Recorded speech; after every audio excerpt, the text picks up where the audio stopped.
राष्ट्रीय चौकीदार सेवा समिति ने अपनी तनख्वाह और अन्य मुद्दों को लेकर के अनुसूचित जाति आयोग के अध्यक्ष बैजनाथ रावत जी साथ ही विधायक डॉक्टर लालजी प्रसाद निर्मल जी एवं माननीय दिनेश शर्मा राज्यसभा सांसद जी को ज्ञापन दिया। साथ ही बताया कि पीआरडी होमगार्ड का मान सम्मान हो रहा है, लेकिन जो विभाग अंग्रेजों के जमाने से नियुक्त हैं उनके साथ भेदभाव क्यों किया जा रहा है, जबकि उत्तर प्रदेश में ग्राम चौकीदारों की संख्या लगभग 70,000 है, जिसमें लगभग 35 लाख वोट सरकार को मिलता है, जबकि ग्राम चौकीदार में 60% अनुसूचित जाति 20% पिछली जाति के लोग हैं, बाकी अन्य लोग हैं। आगे उन्होंने बताया कि थानों में चौकीदारों का शोषण होता है, घास छिलवाया जाता है, कपड़े साफ करवाए जाते हैं, नाली गटर साफ करवाए जाते हैं। अगर चौकीदार इसका विरोध करता है तो निकाल दिया जाता है। हम चौकीदार चाहते हैं कि थाने पर 30 दिन की ड्यूटी मिले ताकि कोई अपराध न कर सके। अगर सरकार हम लोगों की मांगे मानती है तो 2027 में बीजेपी की सरकार बनाने में निस्वार्थ भाव से सहयोग करेंगे। जिंदाबाद जिंदाबाद। चौकीदारों की बात करेगा, राज करेगा। चौकीदारों की बात करेगा, राज करेगा। चौकीदारों से जो टकराएगा चूर चूर हो जाएगा। चौकीदारों से जो टकराएगा चूर चूर हो जाएगा। योगी जी कह रहे सबका साथ सबका विकास, और आप वो लोग हो कि जमीन से सबको सुरक्षा देने का काम करते हैं, लेकिन ऐसी क्या मजबूरी है कि आपको भी दर भटकने की नौबत आ गई? देखिए, हम लोग लगातार विगत 10 सालों से सरकार से लगातार गुहार लगा रहे हैं और उनको ये बताने का प्रयास कर रहे हैं कि इधर विपक्ष के भी लोग कहीं ना कहीं एक पीडीओ को चला रहे हैं, पिछड़ा दलित आदिवासी।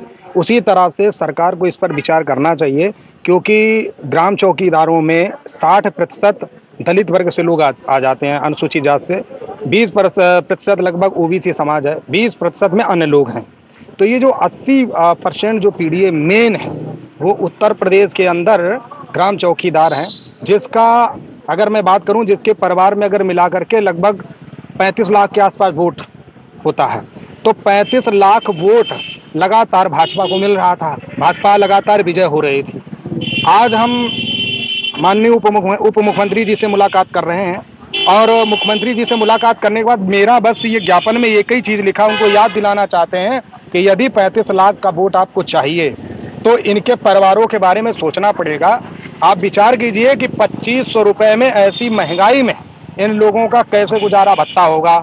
लेकिन जब हम ऐसी कोई बातें करते हैं उस पर ये लोग एकदम अनसुना बना के बैठे हैं। वेतन के नाम से ऐसा लगता है जैसे योगी जी को डर लगता है। आप खुद विचार कर सकते हो, ये लोग जब कोर्ट कचहरी करने जाते हैं तो कोर्ट से भी इन्हें रास्ता नहीं मिलता है, ये हम दुर्भाग्य ही कहते हैं। जबकि पीआरडी वालों को अभी हाल में ही कोर्ट से आज़ादी मिली है, जिसमें 28,000 वेतन का प्रावधान बताया गया है, और उसके पहले भी योगी जी से जब पीआरडी वाले मिले थे तो 15,000 उनका कर दिया गया, यानी 3,000 बढ़ाया गया। आखिर इनका क्यों नहीं बढ़ाया जा रहा, ये एक छोटा सा सवाल है सरकार से। और हम ये इसीलिए पत्र पहुंचा रहे हैं उनके उप मुख्यमंत्री के पास और जितने भी सांसद हैं उनके पास। इसके साथ साथ मैं माननीय योगी जी से भी मुलाकात करने का प्रयास कर रहा हूं।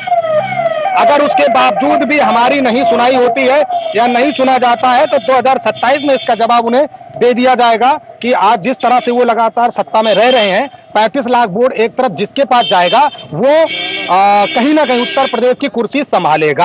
आप वोट की बात करें, 2027 की बात करें, तो ये इलेक्शन आते ही आप लोगों को ये बात क्यों याद आती है? इसके पहले क्या आपने इसका मुद्दा उठाया था? हम लगातार जब से ये भाजपा सरकार आई है, हम लोग लगातार धरना प्रदर्शन भी कर रहे हैं, साथ साथ में हम बराबर ज्ञापन पत्र दे रहे हैं, विधायक सांसद तक दे रहे हैं। विधानसभा में आवाज भी उठाई गई। माननीय विधायक जौनपुर के हैं, क्या नाम है, रमेश चंद मिश्रा जी, उन्होंने विचारों ने दिल पे हाथ रख करके उन्होंने चौकीदारों का मुद्दा जब उछाला तो उनको दबा दिया गया। तो मैं इसे दुर्भाग्य कहूंगा। मैं बस एक ही बात सरकार से कहूंगा कि यदि 35 लाख पीडीए का वोट चाहिए तो 27 में इनको पहले विजय कीजिए, उसके बाद ही उनको हम विजय करा पाएंगे। अन्यथा पूरा एक तरफा वोट फिर जहां मुझे समझ में आएगा वहां पर जाएगा। 35 लाख वोट का सवाल है ये, मान के चलिए। यानी अगर आपके चौकीदारों को न्याय नहीं मिलता है तो 2027 में बीजेपी को इसे खामियाजा भुगतना पड़ेगा। बिल्कुल भुगताना पड़ेगा। हम एक तरफा वोटिंग करेंगे और इसमें 60% दलित, 20% ओबीसी और 20% अन्य लोग हैं। तो हमारा जब एक तरफा वोट जहां भी जाएगा हमें वहां सम्मान मिलेगा, सीधी सी बात है। और सब एकजुट होकर के जाएगा, सभी लोग बराबर सक्रिय हैं और हमारा बराबर प्रक्रिया चालू हो चुका है, एक एक जिले में जा करके चीजों को मजबूत करना। और सन 2027 में चुनाव से पहले मैं एक एक जनपद में जा करके मजबूत करूंगा कि वोट हमें कहां देना कहां नहीं देना। यदि हमारी नहीं सुनाई हो रही तो हमारे साथ ये उपाध्यक्ष जी हैं, इनसे भी आप। मेरा नाम छोटेलाल गौतम जी, चौकीदार सेवा समिति का राष्ट्रीय उपाध्यक्ष हूँ। मेरा जनपद जौनपुर है। मैं 2014 में माननीय भारतीय जनता पार्टी के कार्यालय विधानसभा में, वो कार्यालय के सभी लोग भाजपा के जितने प्रवक्ता थे, कहे कि आप लोग हम लोगों के साथ आइए। जहाँ तक मैंने देखा गया है कि चौकीदारों को बहुत अहम रोल होता है गाँव में। बिल्कुल होता है, फिर भी सरकार अनदेखी क्यों कर रही है? तो अब यही तो बात नहीं समझ में आ रही है कि 70,000 यूपी में चौकीदार हैं, एक चौकीदार के पास 50 वोट से कम नहीं है। उन्होंने हम लोगों को गुमराह करके माननीय अखिलेश जी के पिता माननीय श्री मुलायम सिंह जी को हम लोगों ने वोट दिया। उन्होंने अपने बेटे को मुख्यमंत्री बना दिए। हम लोग जब लखनऊ में आए तो हम लोगों को वापस लौटना पड़ा और उन्होंने चैलेंज दिए थे माननीय अखिलेश जी, अगर चौकीदारों के साथ सौतेला व्यवहार हो रहा है तो आपको सत्ते में नहीं आना है। आज तक सत्ते में नहीं आए हैं। मायावती को मैंने यही चैलेंज दिया था। मायावती ने पत्रावली बनवा के प्रयागराज जोन में डीजीपी जो बैठते हैं, हम लोगों के विशेष चौकीदार के डीजीपी जो बैठते हैं प्रयागराज इलाहाबाद में, पत्रावली बनाई गई, पत्रावली वहीं दबा दी गई। मायावती ने नहीं सुना अधिकारियों के कहने पर। मायावती आज तक सत्ता की मुंह नहीं देख पा रही हैं। माननीय योगी जी ने हम लोगों को वादा किए, मोदी जी मुख्यमंत्री नहीं थे, उनके बड़े बड़े नेता माननीय अमित शाह जी, माननीय मोदी जी, उन्होंने कहा कि हमारा साथ दीजिए, हमारी अगर यूपी में सरकार बनती है तो हम चौकीदारों को 10,000 के ऊपर वेतन दे देंगे। लेकिन आज तक 2-2 बार 3-3 बार सरकार बनाई गई चौकीदारों के माध्यम से, एक भी हम लोगों का कार्यक्रम नहीं किया गया। उनको ये नहीं पता है कि उत्तर प्रदेश के 403 विधानसभा में चौकीदारों का प्रत्येक विधानसभा में 21,000 वोट है। 21,000 वोट जिता सकता है तो हरा भी सकता है।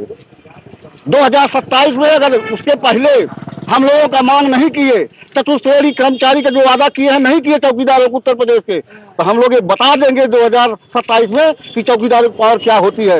हम गांव स्तर पर रहते हैं, हम बूथ स्तर के रहते हैं, हम उनको बता देंगे। जिस तरह से हमने तीनों पार्टियों को, कांग्रेस सत्ता से चली गई, मायावती केवल चौकीदारों की बात को इग्नोर किया, उन्होंने चली गई। माननीय अखिलेश जी हम लोगों को विधानसभा उठा के रेलवे स्टेशन में गाड़ी से भरवा के भिजवा दिए और संकल्प लिया चौकीदार उत्तर प्रदेश का 70,000 कि अखिलेश जी अब आपको यूपी में नहीं आना है। आज तक चाहे पीडीए बना ले, चाहे जो भी बना ले, आज तक यूपी में आगे नहीं आएंगे। और मैं योगी जी को चैलेंज देता हूँ, अगर मेरे चौकीदारों को नहीं हुआ गया, वेतन नहीं बढ़ाया गया इस 27 के पहले, तो यूपी में नहीं रहना है। एक विधानसभा में 21,000 चौकीदारों का वोट है, प्रत्येक बूथ पे 50-50 वोट चौकीदार दिलवा सकता है। आज 2027 में अगर योगी नहीं मानते हैं तो ये जो आपका चौकीदारों को वोट है वो किधर जाएगा? हमने चारों राष्ट्रीय पार्टियों को चिट्ठी दे दिया है। आज के 15 दिन पहले मैं सभी राष्ट्रीय पार्टियों के राष्ट्रीय पार्टी के कार्यालय में मैं अखिलेश जी के कार्यालय में चिट्ठी दे दिया हूँ, माननीय मायावती जी की कार्यालय में चिट्ठी दे दिया हूँ। चौकीदारों की बात जो करेगा, मैं अभी मांग किया हूँ, हमारा चौकीदार का कोई विभाग नहीं है। हमारे चौकीदारों में से 2 को किसी को राज्यसभा सांसद बना दिया जाए। अगर आपकी 2027 से पहले मांगे नहीं मानी जाए तो क्या आप लोग चौकीदार मिल करके क्या विधानसभा वोट का बहिष्कार करेंगे? बहिष्कार नहीं करेंगे, तब तो हमारा बदला पूरे नहीं होगा।